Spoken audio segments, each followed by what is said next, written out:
जैसे ही माइक्रोपाइल से प्रवेश करती है तो अपने कंटेंट को क्या कर देती है, उसमें रिलीज कर देती है, यानी कि इसने नर युग्मों को क्या कर दिया, छोड़ दिया।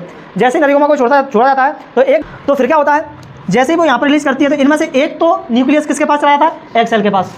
एक परागकण, एक गैमेट, मेल गैमेट कहाँ पर चला गया, एग सेल के पास।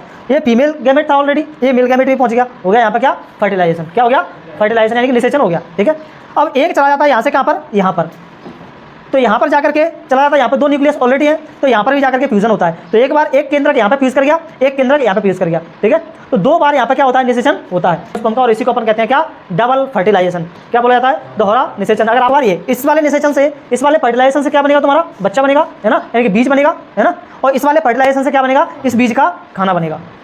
तो ये मेहमान आ रहा है नन्ना सा यहाँ का, अब इसके लिए खाने पीने की व्यवस्था करनी पड़ेगी, नहीं तो भूखा मर जाएगा। तो फिर एक कहाँ चला जाता है, न्यूक्लियस इसके पास, ये आराम से यहाँ पर क्या बनाता है, खाना पीना बनाता है। इसको अपन क्या कहते हैं, एंडोस्पर्म। क्या कहते हैं, एंडोस्पर्म, प्राइमरी एंडोस्पर्म। ठीक है, प्राथमिक भ्रूणपोष, जो कि क्या होता है, इस बीज का ही क्या होता है, वो खाना होता है। तो फिर इनका क्या होता है, ये तुम्हारी कौन सी कोशिकाएं होती है, एंटीपोडल सेल, है ना, प्रतिव्यासांत कोशिकाएं, और ये वाली कोशिका और ये वाली कोशिका, ये जो सब बची हुई हैं वो सब क्या होती है, यहाँ पे अपने आप ही फिर डिजनरेट हो जाती है, सबकी सब क्या होती है, खत्म हो जाती है। ठीक है, तो ये हुआ तुम्हारा किसका प्रवेश, परागण लगा भ्रूण में प्रवेश, भ्रूण कोश में प्रवेश करने पर क्या होता है, तो ये सारी चीज़ें होती हैं।